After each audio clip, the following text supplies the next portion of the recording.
Good morning everyone, and thank you for joining us this morning for our webinar from Global Reviews. Today we're talking about the presentation of entry requirements, and we're focusing on the higher learning industry from the desktop device for the data period of Q4 2016 last year. We've got 30 minutes today to go through a lot of stuff, so I'll get started. You will get a copy of this webinar at the end of the session as well, so you don't need to worry about taking notes as you go through unless you see fit. So an overview of the session that we've got today, our agenda, I'll talk briefly about global reviews, then I'll go through our methodology just again very briefly. I don't want this to turn into a methodology session. Then we'll talk about the industry results. So look at some top level scores and results that we've seen from the data, and most of the session will actually be looking at insights and opportunities, focusing on the presentation of entry requirements. We've got lots of examples to show you there. And at the end we'll summarise up all of the key opportunities that we've seen in this area. The purpose of today is to really give you a very quick overview of selected results. So you'll see when we go into our methodology that there's a lot of research that we've undertaken in this industry. However, for the interest of time and just demonstration purposes, we're just focused on one key area. We're also going to look at strengths and weaknesses. So we'll be highlighting some of the universities that performed well, at the top performers, and also looking at some that were kind of the most challenged in this area. And then we'll take our learnings out of that and highlight and explain some key opportunities out of that. So let's talk about global reviews. We are a digital consumer analytics and competitor intelligence provider. So we've got a bunch of different products that we use to gather our research on competitor intelligence. I'll talk through one of those today, and it's basically a syndicated program that gives us a lot of data that we can look at via customer journeys and analytics and that sort of thing.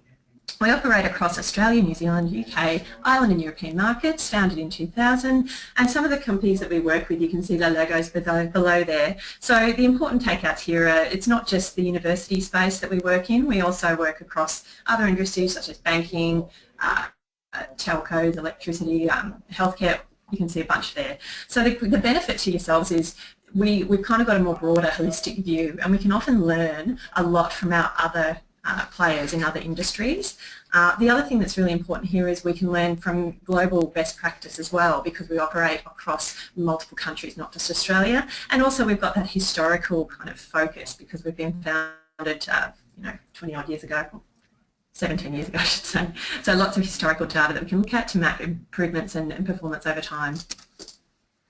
So that was us in a nutshell. Now let's talk about our methodology. So we've got unique programs that optimise attraction, conversion and retention.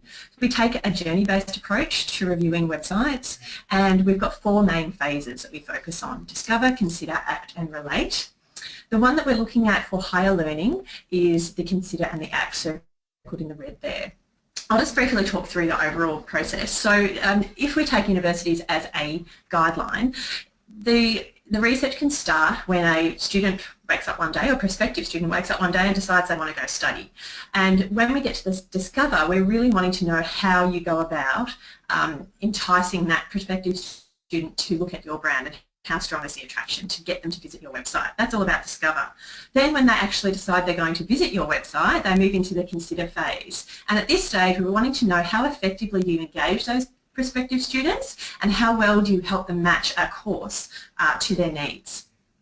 Once they've decided on a course from yourselves, then when they move into the act, and that we want to know how easy it is to actually act on that decision to, in the case of universities, to actually sign up for the course itself. And then there's also the relate, which is obviously in this case for existing students, how well do you service those existing students. But again, today consider and act as our focus, which is the digital sales effectiveness product, and I'll call it the DSE for short from now on because it's a bit of a mouthful. So the DSE benchmark inputs, we've got 4 different components that make up this research. We've got customer behaviour, customer attitude and customer audit. So those elements are gathered from in-market consumer testing. So the few important points here. Behaviour is all about customers performing specific tasks, typical tasks that they would perform if they were looking to study a university course and decide on a university course from your university. And We also get their attitude. So pre-task and post-task, we want to know what they're expecting to see on your website, what sorts of features and functions, and then after they've done the task, what did they think of it? How did they find that task? Was it easy to complete? Did they have troubles? What was their satisfaction? That type of thing. We also get them to do an audit. So we'll put specific components of your website up in front of the consumers and we'll ask them for their opinion. We'll ask them to rate and review it based on a number of different factors. So another important point around the students that we're getting, so they're in-market consumers. What that means is these are students that are ready to look to study options in the near future. The other thing is they're only sent to look at one university site at a time, so they're not kind of learning and going across multiple sites. They're looking at one site, and they're also a representative sample across the Australian population. The last component there that we've got that feeds into our research is the best practice audit, and that is essentially a features and functions audit, so a checklist of different items that Global Reviews have developed over our time in business, where we have looked at what you need to have in terms of content and functionality to offer a good customer experience, and it's essentially a yes or no checklist. So those components all come together to form the DSE research. This is a bit of a big slide that gives you an idea of the structure of the benchmark. So breaking out the consider and the act phases, I've shown you the next two levels down just to give you an idea of the breadth of data that we cover. So there's 5 subcategories within consider, and we're just zooming into one, evaluating options for today and focusing on matching product for needs, and that's where our entry requirements, information and tasks sits in this particular area. But when you take this away and have a look later, you can just see the totally different areas that we measure in terms of the higher learning benchmark. So that's the methodology in a nutshell. Please, if you've got any questions, feel free to contact us after this session and we can go through more details with you. Let's move on to some results, some industry results now. So before we do that, I'll just give you an overview of the study itself. So the study was obviously higher learning. The dates that it was run was October to December last year. It's in desktop devices. There were 650 odd participants that we recruited to perform tasks and review your websites, and there were 20 evaluated brands. The brands I've just included below there. You can see a variety of different universities from across Australia there. So let's have a look at the position, the overall scores for the digital sales effectiveness. And what we see is Curtin University is leading the table here at 67%, followed by University of Tasmania, and then we've got a number of brands, Deakin, Swinburne, QUT, etc. in third position. I won't go through all of the scores there, all the way down to Uni of Queensland, kind of finishing off at 54%. So at first glance, the scores are generally quite close. There's not a lot of difference, certainly between the top 10 there. There's a lot of equal positions. And we often find this when the scores all roll up into the top category, there isn't a lot of difference. When it gets really interesting is when we start to unpack the scores and look for different strengths and weaknesses in different areas. So when I show you the next level down, with entry requirements, you'll start to see some more variation between universities. The other benefit here is obviously we're running this data syndicated multiple times every year, so we can actually track and measure performance over time. And what I've shown you here is the change since the previous review, which was Q216, and we can look at the overall score changes there. What's really interesting is lots of green boxes, so lots of scores are increasing from the last review period, and particularly those industry leaders with Curtin Uni and the University of Tasmania stretching out their lead, increasing by 3 and 6 points respectively. 6 percentage point increase is significant and a great achievement. It represented a lot of change to the website of UniTas, and they wrote the awards in the scoring here. So let's move on now to insights and opportunities. Let's start focusing on our topic for today. And before we actually get into some more results, we always like to step back into the consumer mindset and understand why we're looking at this particular area and why it's important to our students. So before students even undertake any task on the website or start looking at the university website, we ask them a bunch of questions to understand what is important to them, and this is reflective of one of those. So we ask them to rate how important the following elements would be on a website when deciding on a degree or course for the university. And what we can see is the website fundamentals. So up the top there, detailed and complete information, information that's easy to understand, a website that's easy to navigate. They're kind of the fundamentals, the hygiene factors. They're the most important things that are rated by students. We see this in other industries as well, by the way. It's not isolated to higher learning. But what's interesting is when we start to look at the next kind of items down that are more reflective of content and tools. So apply online is important and contact details, but then the first kind of most important course-based information is to see the available courses based on entry requirements, so scores or past experience there. So it's really important that we get this right because that's one of the key things prospects will be looking for. So let's have a look now at a deep dive into some of the results. 3 levels deep into our benchmark here.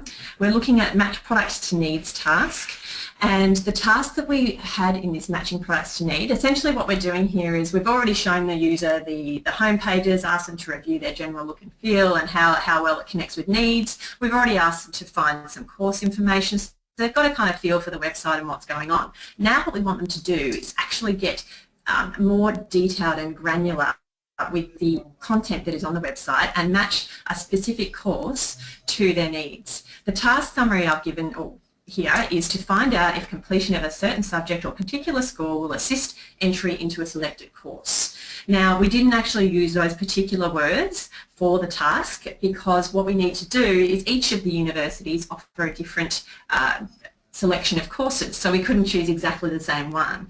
So an example of this might be find out if completion of mathematics will assist entry into biology. That's the type of thing that we did. Where we could, we kept the same task across universities when they offered the same courses, but where we couldn't, we actually changed it to be a very similar kind of journey that we were after.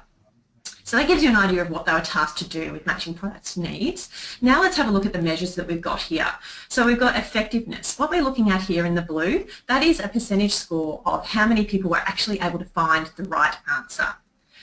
Then efficiency. In the red there, that we're measuring the time it took and the amount of clicks to get that answer of the entry requirement. And what we can see, at a glance looking at the results, it's very, very low. What that's benchmarked against is essentially taking the fastest student, who of all 650 students across any brand, who was the quickest one, and then we benchmark all the scores of average of each university against that. And what that's really showing us is that a lot of people are taking a lot of time to get this answer. Next we move on to satisfaction. So after they've completed the task, how satisfied were they? And that's represented in the green there. And then evaluation of matching needs. This is where we ask for, did you have a problem completing this task? And those that say, no I didn't, that's shown in the purple bar there. So obviously we want a high result. So having a look at these results, interestingly when we look at the leaders here, so University of Southern Queensland, University of Melbourne, Torrens, they weren't the overall leaders of this DSE in the overall league table. It was Curtin and Taz, and when we look for those, they're kind of, in the middle there. So this is a demonstration of how we can really identify specific strengths and weaknesses per university when we start to go down to the lower levels. So what we'll see, University of Southern Queensland did quite well across most of the measures apart from efficiency. What's interesting with the next one down, University of Melbourne and Torrens, is their effectiveness there is quite high, so they were able to get 70% of people through to get the right answer, but the evaluation is very low. So a lot of people are having troubles getting to this answer. Ideally you want to see those scores high across the board. And then when we go all the way down to the bottom of the table, RMIT, Uni of WA and Monash, you've got some really low performances there. And again, showing how when we go down to the next levels, the variation of performance is significant. We've got RMIT only 58% of people are able to find the entry requirement, whereas USQ there's upwards of 80%, so significant variation. So that gives you an idea of the overall performance in terms of our task. Now let's have a look at what we found in terms of the general issues during the task. So what we can see is that students are experiencing difficulty identifying entry requirements for specific scenarios across almost all of the universities measured. So as I pointed out, even those that are at the top of the table, students are still telling us that they're having problems, significant problems finding this information, or they're taking a long time and showing low efficiency scores. So what we realised was there's actually 4 key issues that are seen across the industry. So they're represented by multiple universities and they're told to us by our students after they've completed the task. And they've led to the following opportunities. So firstly, issue number 1, a lot of students have problems finding the entry requirement information. So the opportunity there is to provide clear labelling and obvious signposts from the start of the journey so people can get that strong information sent and make their way confidently to this information source. The second issue we have here is there is too much information to digest to find relevance. So if they've managed to find the information, there is just so much there that they have to read and explore and scroll up and down, and there's a lot of work, a lot of cognitive load, really understanding and trying to find the information that relates to their needs. So the opportunity is to simplify this information and also use formatting and progressive disclosure techniques to make it easier for them to digest in small chunks rather than big long paragraphs. Third issue is problems understanding the entry requirement information. So I managed to read through the depth of information that's there. A lot of it is full of jargon and industry terms, which makes it quite confusing to understand. The last one we have is difficulties linking entry requirements to individual circumstances. So if they do manage to read it, it's really hard to kind of understand how does this relate to me. So they're the issues and opportunities. Now what I'm going to do is show you some examples that really illustrate both of these. So let's have a look at the labelling and obvious signposts. So University of Wollongong, they were down the bottom of the table. Only 25% of students said they didn't have a problem completing this task at the Uni of Wollongong. So let's have a look at what went wrong. We've got a image of their full page, the course page, Bachelor of Business, and this is where they were looking for that entry requirement information. When we zoom in, probably about 1.5 scrolls down, you can see this is, we've zoomed up here to show this is where the information is. And then when they click on a specific button, I've just shown that's where the entry requirements are located. Let's see what students said. So this is some customer voice, actual comments of students that commented about this particular task. So I couldn't find the information at all. I had to scroll through the website for some time. I was looking for something to indicate prerequisites but couldn't find it. I couldn't find the information. Lots of comments like that representative of the greater population who couldn't find the information. So let's break down some of these issues. I mean, when we first look at the screen, it doesn't look too bad. There's a lot of hierarchy, there's some breaking up of content, but when we look at dissecting and seeing what went wrong, there's actually a lot of issues here. So the first issue is the signposting here is well below the fold. And I know everything can't be above the fold, that's not what we're thinking, and I'll show you an example of how we can address that particular issue in the next slide. The second issue we have here is a little bit of a hidden one, but when you look at it, it becomes very obvious. The page title, and the page title I'm talking about here is the information on fees, assumed knowledge and key dates. That is a really small scale title compared to the bigger titles on the page, so you can see course structure below that is a bigger size title, so it's easy to kind of overlook. Also the box that sits within that title, that blue there, is very small scale as well, so you can scroll and miss basically. The other thing about that title, it is really wordy and long and it doesn't facilitate good scanning at all. So there's information on fees, assumed knowledge and key dates. Vital, really important information. If you go back and look at that slide that we talked about what's important to students, each one of those things is very important, but yet they're jammed into this small scale, long title there and are easily overlooked. The entry requirement signpost with that particular label, it's only visible after the student selects a student type. And what's interesting about selecting that student type is once you read that big long title, it doesn't really match the content underneath it because it asks for a student type and then it asks for content with key dates, so it's very confusing. Anyway, for those that clicked on it, then they were able to see, there's the entry requirement title. So lots of issues going on there, things that need to be improved. So obviously I want you to think about your university's pathways, and have you got any of these challenges happening on yours when you take this close look and start to dissect each of those different elements for signposting. So RMIT had inconsistent labelling, which caused confusion. So 58% effectiveness, they were at the bottom of the table for performance in this particular area of the benchmark. So let's have a look at what's going on here. So I've outlined in green the different score that they're looking for here. So we've got an ATAR 68.5, then we go to the next page with program details, and it's called a selection mode. And then we go to another page with entry requirements, and it's a different ATAR. So there's a lot of inconsistencies here, and here's some customer voice really kind of expressing some frustration and confusion about that. So conflicting information from the main page of this course. Even though it was laid out right in front, it should have been a simpler word such as ATAR instead of selection mode. Something strange going on with the hyperlinked of selection mode here, going back to another page, even though maybe it should have been a definition. Lots of confusion here around. So it really highlights the importance of consistency with labelling and information, of course. All right, so let's have a look at some good news. So our top performer in this particular area was USQ, and let's have a look at what they do. 86% effectiveness, much higher than the previous examples we saw here. So what they do really clearly is when you get to a course page, they've got a clear signpost, entry requirements positioned above the page fold. I've got the page fold shown there in the purple line and the grey line for different types of screen sizes. And it's representing the page contents above the fold. So students aren't forced to kind of scroll up and down to try and find information. They've got that clear signpost ready and waiting on the page. In this particular instance, it's not sticky, so it doesn't stick to the top of the page as you scroll up and down. I think that would be a good improvement in this area. I think they were able to get away with it with the type of task that we had, but I think that would be something to look at improving.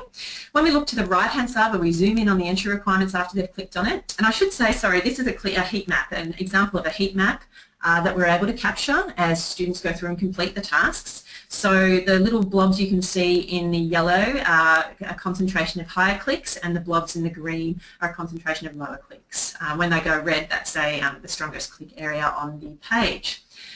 So entry requirements, back over to the right of the screen here, what we can see is it gets highlighted, and directly below that, so you've clicked on that and immediately you're able to see the key information listed under clear subtitles. So a really nice visual hierarchy. You've got the entry requirements in the largest font underlined, then you've got the subject prerequisites in the secondary font there. So it's a really lovely introduction of signposting, and clear language as well that students relate to and understand.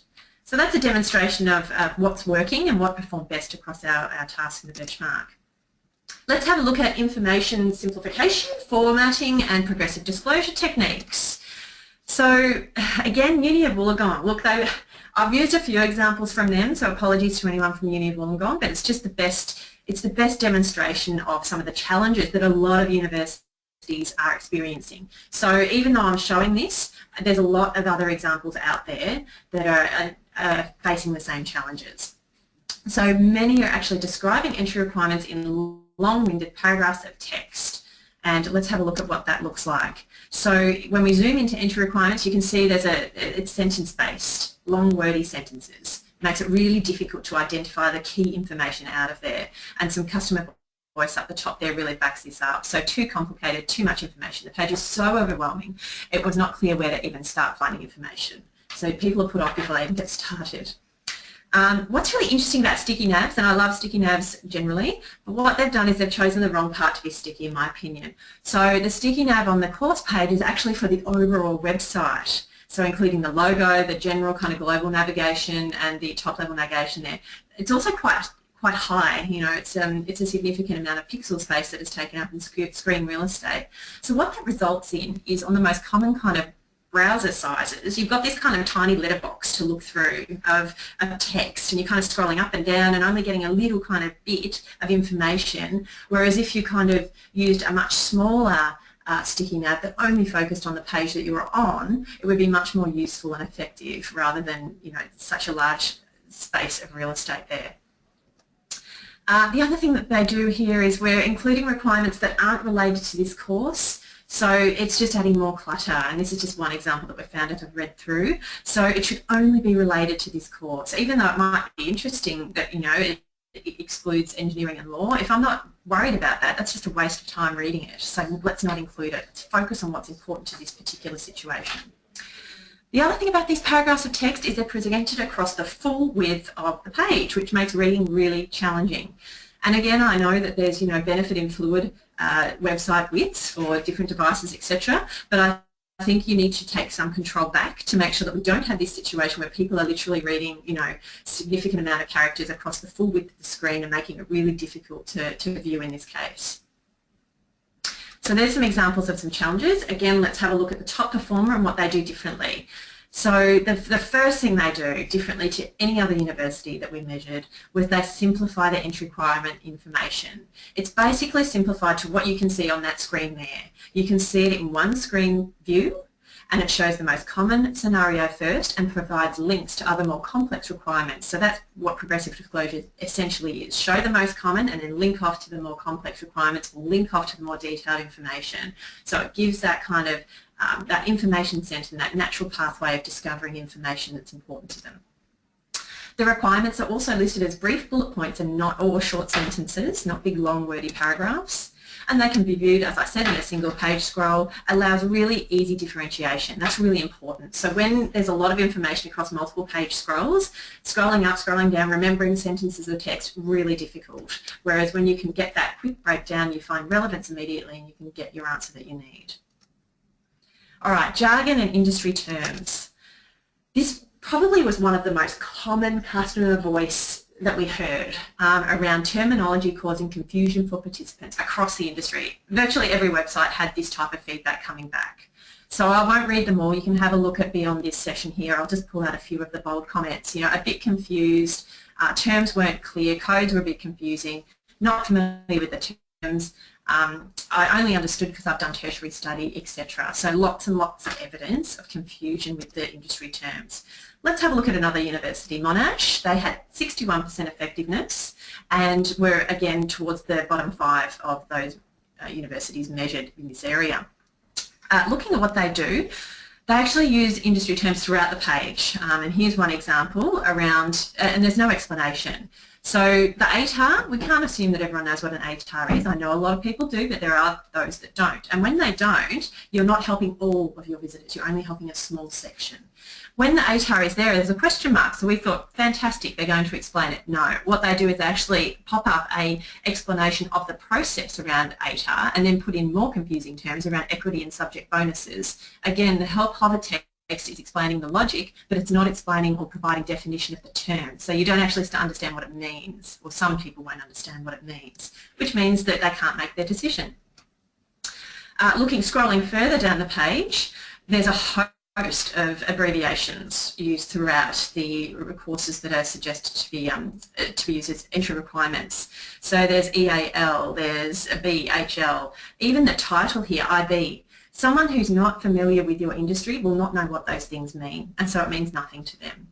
So these are, and this is not, they're not alone. Monash aren't alone in having this sort of display here.